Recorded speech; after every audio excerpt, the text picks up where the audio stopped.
Hello and welcome to Comedian versus Economist. My name's Adam and we're joined, as always, by my little older brother and real-life economist, Thomas. Hi, Thomas. G'day, Adam. How are you?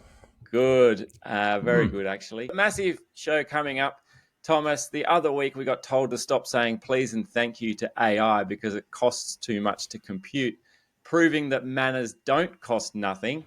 Now, is it possible that money can buy you happiness? We'll take a look at that. And is it possible that Thomas has been wrong on Bitcoin? Yes. What else has he lied to us about? Is economics even a real job? Thomas, do you want to hear a joke? Sure. What sort of farm do you keep robot horses on? I don't know what kind A of farm do you solar keep? farm. Because you need all the power for the robot horses. Bizarrely, a lot of people are buying robot horses. That's why we're talking about this. There's a new EV in town, equine vehicles. But first, Thomas, I remember you played with a lot of Barbies as a child. Do you ever think about where they were made?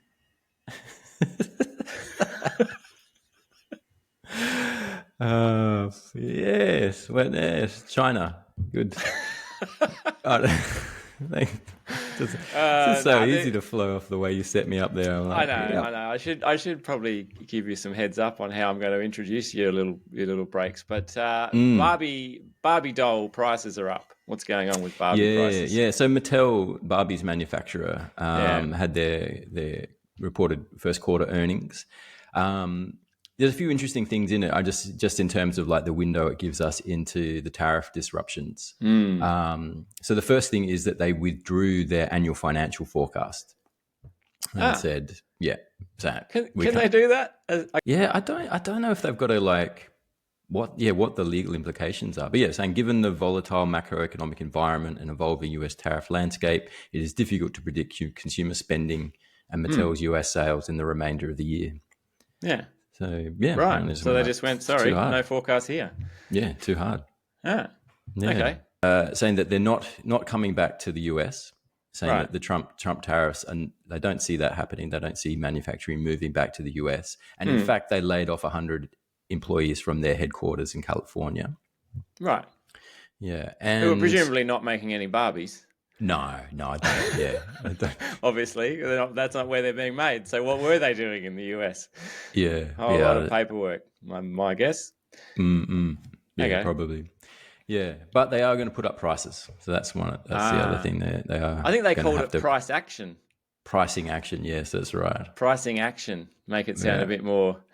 It turns out these Barbies are action figures, Thomas. Action figures. Pricing action. Pricing action. Barbie executive, and has introduced some pricing action. Right. Yeah. So I mean, that's what we expect too. So prices are going up. The other thing I thought was really interesting is that they're saying that they're diversifying their supply chain. So they've set themselves a target that in 2 years, no single country will represent more than 25% of Mattel's product line. Yeah, or imports. Right. Yeah, that's so interesting. That could be tricky. Like if they split it up and like Barbie's made in the US but Ken's made in China, like that's going to be some domestic kind of like where will their loyalties lie when they're in the Barbie dollhouse, the dream house. The dream house. Yeah. That's right. It's going to be some tense conversations around the Barbie diner set.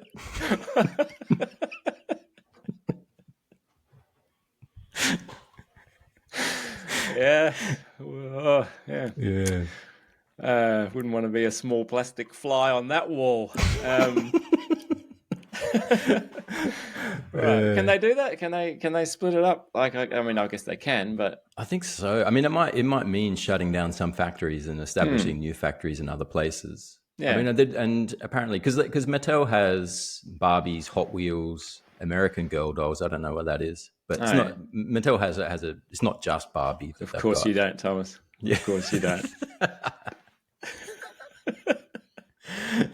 Yeah. So they do. Yeah. So they do have facilities in Indonesia, Malaysia, and Thailand, amongst other places. Right. But then also those places got hit with tariffs as well. So there's no way for Mattel to duck the tariff pricing Yeah. action. Yeah. Yeah. But Could yeah. they shrinkflation is a thing that, like if chips become too expensive, they just make like chip packets smaller.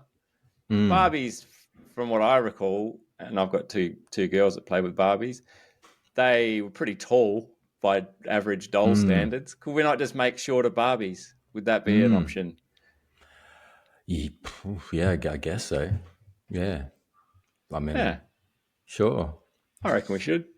But then, yeah, but you'd have to adjust the whole product line because otherwise you won't be able to see over the steering wheel of a Barbie Corvette. You make the Corvette smaller, Thomas. Yeah. Well, Then I you're mean, if we're adjusting talking about everything. adjusting the product line, we're talking about distributing and diversifying manufacturing across 5 different countries. I think everything's on the table. It's fair to say at this point at the Mattel board meeting that shrinking the Barbie from whatever it is 6 inches down to 5 inches. Because didn't Trump come out and say that kids are going to have to go without dolls this Christmas? Or they're going to have to settle for 1 or 2 dolls instead of 10. It was one of the stranger quotes to come out of Trump's mouth, and there's been a few. Yeah, but he's saying like, is this going to have an impact on the holidays and people? And he's saying, well, maybe the children will have to have 2 dolls instead of 30 dolls, and maybe the 2 dolls will cost a couple of bucks more than they would normally. I think if there's $30. any 6 or 7-year-old kids out there that can't get their head around tariffs, you don't deserve dolls. You don't deserve any presents. It's simple economics, kids. Yeah. Put the tariffs up. Now the dolls are more expensive. Now Santa can't afford dolls. He's got to pay the elves. You're going from more. I don't know what world he's living, going from $30 to $2. And Mattel must be going like, what? The president is calling for an 87% reduction in doll count. Oh man, I feel sorry for Ivanka on Christmas days as a kid when she just had to open like 70 presents. 30 of them are Barbies. Just another Barbie just thrown on the pile. Every Christmas. Every Christmas, another 30 Barbies. Like, we got a big house. There's 6 rooms for the Barbies. Right, Thomas, you got a new report here on money and happiness. What's going on? Yeah, a couple of weeks ago, the UN released their World Happiness Report. And basically they just asked the polling firm Gallup to get people to survey people and to get them to rate their happiness out of 10. Yeah. And see where they end up. So Finland. This is a self-rating. This is not like people aren't assessing people. I'm hovering around outside your house, just watching your face every morning as you leave for work. He seems happy. No, self-reported. So that might introduce a bit of bias, but maybe it's hard to compare. But Finland tops the world at a average happiness score of 7.7. Yeah. World average is 5.6 out of 10. It's pretty good. Yeah. And I mean, it's about average. It's fine. It's neither happy nor unhappy. Yeah. But interesting, Australia comes in at number 11. We've got a happiness score of 6.97. Yeah. Yeah. Okay.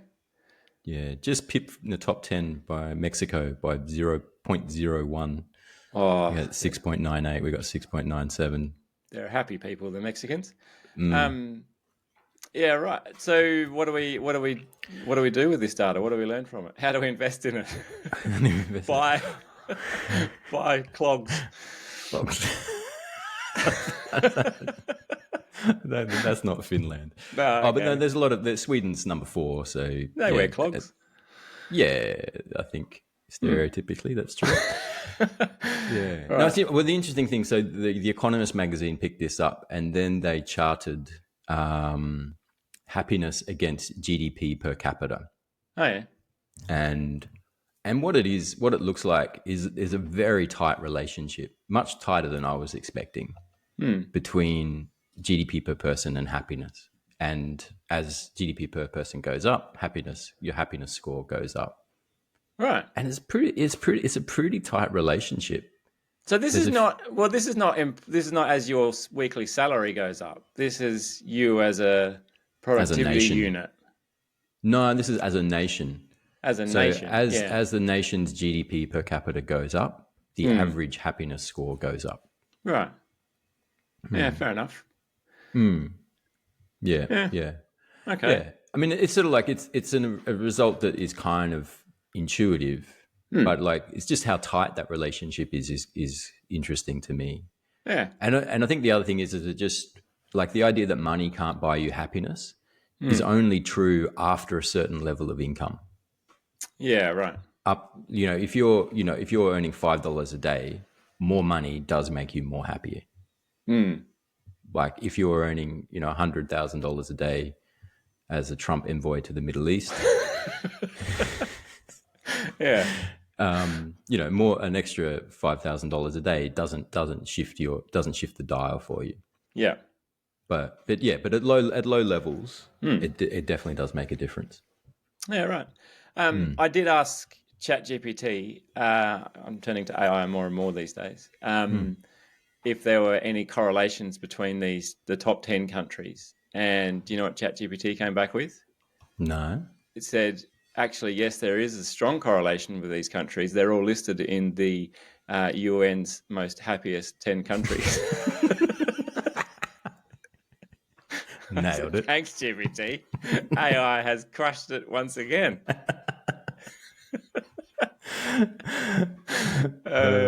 That's funny. No, it did actually list, though. It did list that they're all strong players in like climate and environmental areas, which I thought was interesting. So they're all they got like strong climate commitments, high use of renewable energy, leadership in green innovation, environmentally aware populations, and active climate adaptation strategies. Not universally across all 10, but sort of by and large, there's which maybe that just comes from having more money, though, having more money to spin up a solar farm. Like if you're a poor country, like you're probably just living day by day. And I think there's also like a hierarchy of needs effect that as you're richer and happier and more content, you're willing to sort of look outside and fix the planet. You've got that capacity to feel generous. Yeah. Whereas if you're sad and poor, you kind of really just care about being less sad and less poor. Yeah. All right. Reasonable. Well, on that cheery note, why don't we take a break? We'll be back right after this. We're going to be talking about Bitcoin and robot horses. Welcome back here on Comedian versus Economist. And Thomas, you give me some show notes every week, and there's a big long spiel normally that I have to feed into AI to summarize. This section here, though, it just says, Thomas admits he was wrong on Bitcoin. And that's it. That is all that was in the whole section. This entire break is Thomas admitting he was wrong on Bitcoin. So let's hear it. Yeah. No, I was wrong. That's it. Thank you. All right. Moving on. Now, Bitcoin's on a tearaway again. Prices are up. And I'm sort of like I'm notorious for my bearishness on Bitcoin. I never saw a pathway to mass adoption. I never saw the value in it. I stand by a lot of what I said, but I think it is probably on its way to mass adoption. And I was wrong. I think the reason why, Bitcoin came into my field very early in Bitcoin's story. And the way it was sold to me is like I had a lot of friends who are digital radicals kind of thing. And they're saying that this is going to change the financial system. We're going to decentralize money. When we decentralize money, we're going to decentralize power. And we're going to put power in the hands of people. And this is going to be the revolution. And that's how it was sold to me. And I just never thought that was true. And partly because, one, I just don't think power shifts happen like that. You don't just have a technological innovation driving a revolution in the power structures of society. And two, it was just a technical solution. And I think there's a bit of a tendency, and I think there's a little bit of a masculine tendency to look to technical solutions to the world's problems. Yeah. I felt like Bitcoin was like, people looking at the world going like, oh yeah, rich people are controlling the planet and they're making life miserable for everyone and they've got too much money. So we just need to technically reinvent money and that will change things. And I never thought that was true. I think it's just more like society is more complex than that, and you need, all of the soft cultural infrastructure to support systems, and money is just an emergent artifact of our cultural systems. It's not fundamental. Right. This is sort of how I saw it. It's saying you can change the color of the fruit, but you're not changing the tree. Is that how it sort of felt to me? Right. But now the trees change. We're seeing a tree change. Yes, we're seeing a tree change. Yeah, but what I didn't anticipate. Well, and the other thing is, I thought that like the power systems would resist Bitcoin if it did have the potential to democratize power, as was being promised. Then the power systems would resist it, and the power systems win because unless you're going to build new aircraft carriers, you're not changing the power dynamics. What I didn't anticipate was the Trump administration and just the sheer scale and audacity of the grift in Trump and the administration, and the way that has co-opted Bitcoin into an instrument of grift. And I was listening to this podcast. You put me onto it, the Professor Galloway podcast. I started listening to that a little bit. Helps me sleep. But I did hear that he was interviewing someone. They're talking about that it's currently a kleptocracy that's in the US. Such is the level of kind of it's not corruption. It's just the motivation is not about doing what's best for the people. The primary motivation is to just make yourself and those around you just crazy wealthy. And I think that's what you're kind of alluding to, right? It's like saying Bitcoin is now surging because Trump's seen it as a vehicle to make his own self really wealthy and the people around him. Yeah. I think that's right. Like the way that the regulation of the crypto industry is now being driven by crypto insiders who have a lot at stake. And you have things like strategic Bitcoin reserves as a concept being pushed into governments, and even at the state level, like the idea that Arizona should have a strategic Bitcoin reserve, which is really saying we should get public money raised from taxes and buy Bitcoin with it. Yeah, like it's pretty outrageous. And it's still better than Trump coin. Trump coin. Well, and right. Like, and another grift. But just amazing. But and the story this week is probably be old news soon. But is like the Qatari government has gifted Donald Trump a $400 million airplane. Right. The same week that his son is doing a deal to build a Trump-branded golf course in Qatar. I heard that on the news. I heard that Trump was meeting with golf leaders, and I was like, "Wow, he's really taking his game seriously."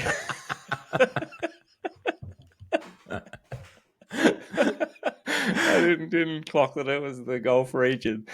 Yeah.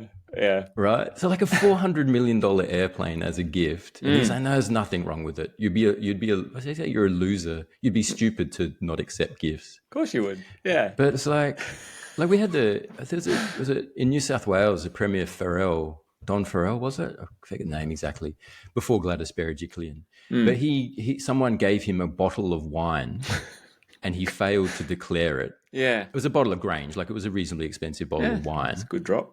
But he failed to declare it, and he resigned. as a Yeah. result of that. It came out in ICAC and he went like, yeah, that was the wrong thing to do. I got a bottle of wine and I didn't tell anyone about it. Yeah. Right? Donald Trump's accepting a $400 million airplane.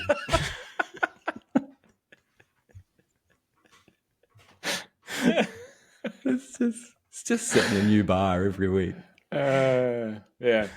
All right. Well, I think the most important thing here is that you were wrong. I don't want to lose sight of the fact that you were wrong. I think, I don't know, do you want to use this opportunity to apologize to the crypto bros everywhere for raining on their parade? I'm sorry, bro. Excellent.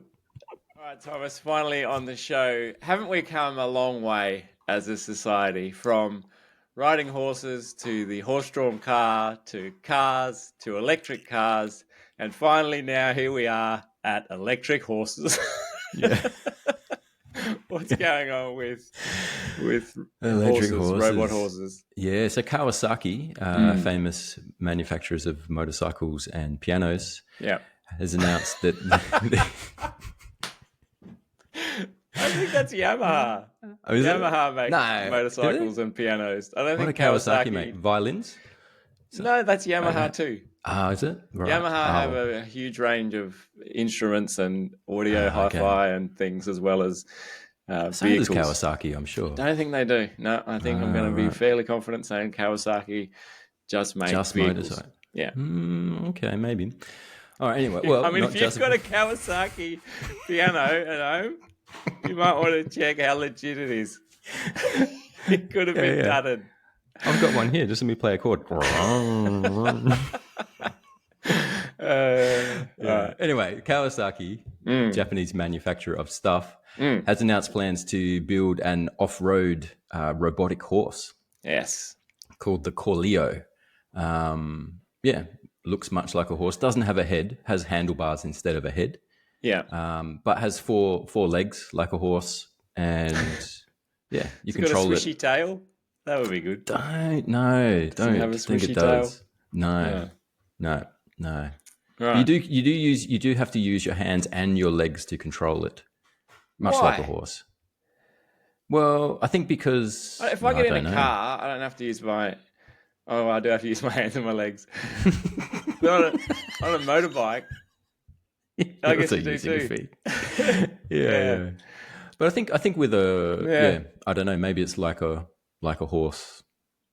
Like are they going for? Do they want people to have the horse riding experience just without a horse, or is this more of a transportation like advancement where, I don't know. Maybe none of the above. Maybe let's start with why are we talking about this. I'm sure people listening to the podcast will be interested to know what the economic angle is here. Yeah, no, just the advance in robotics, but also like the weird, I think it's just interesting. Like we're at a stage now where we're building horses. I think it's kind of interesting, and but it's also kind of interesting how much of the drive is to build humanoid robots. Yeah, and I think they sort of say like, well, it's advancing the tech, but a humanoid robot's pretty useless. Did you see them all jogging there was a marathon, half marathon, I think in China the other day, or maybe in the US, and there was a bunch of Chinese humanoid robots. I think a lot of them, like the top robot completed the race in 2 hours and 40 minutes after 3 battery changes and 1 fall. Compared to 1 hour. It's not a bad and 2 time minutes. for a half marathon. I don't know. I could do it in half. No, you couldn't. Under 3 hours. You're not a runner. No, I'm not. But the top human finished in 1 hour and 2 minutes. So it's twice as over. It's an hour and as 38 minutes. As the winner, right? Yeah. It's faster than the average human. It's faster than the guy in the dinosaur costume. Yeah.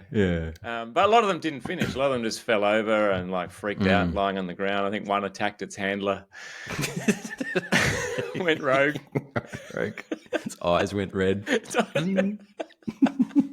Started yelling about Sarah Connor. Something sent from the future. Something. Yeah.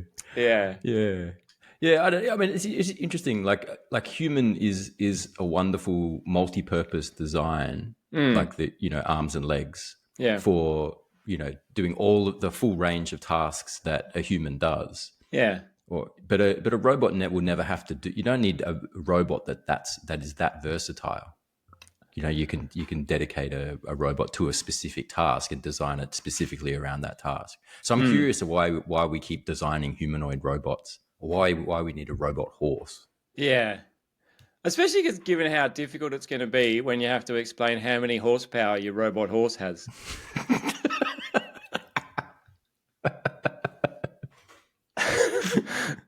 How many horsepower has it got? It's got 100 horsepower, but it's just one horse, right? Yeah, it's one horse. Isn't that something about something about horsepower? Like one horse has more than one horsepower. Oh, does it? Yeah. It's something weird about the measurements. But Right. yeah, The other thing you sent me the link. It says that Corleo, the horse, is fitted with a GPS navigation system and a projector capable of displaying directions after dark on the ground ahead. Like, just plug it in and take me away. Take me, horse. Yeah. Like, I just think, why am I still having to drive this horse? Why is it not a driverless horse? This is, I think, the thing I get stuck on. I'm like, we've invented this robot horse, and yet someone's still got to drive it and ride it around and kick it and navigate it, whip it.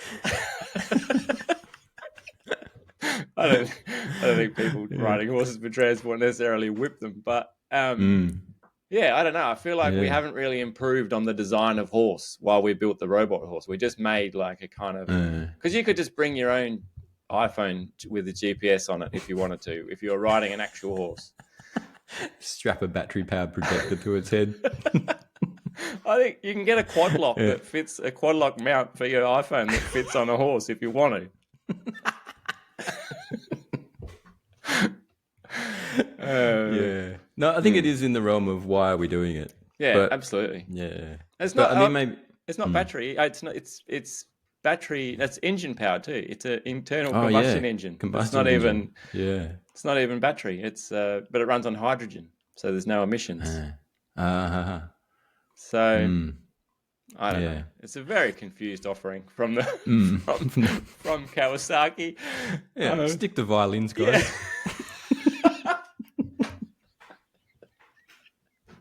You're ruining the brand reputation.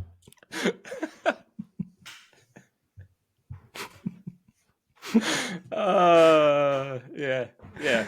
I think they do make a jet ski. Maybe this is just like a jet ski for the land. Ski. Yeah, land ski. All right, why don't we leave it there? We're clearly we're way off the reservation here. Thank you so much for tuning in to Comedian versus Economist. We really do appreciate it. Don't forget, check us out on Facebook, Instagram, and YouTube at CVE Podcast. Until next time on Comedian versus Economist, it's bye for now.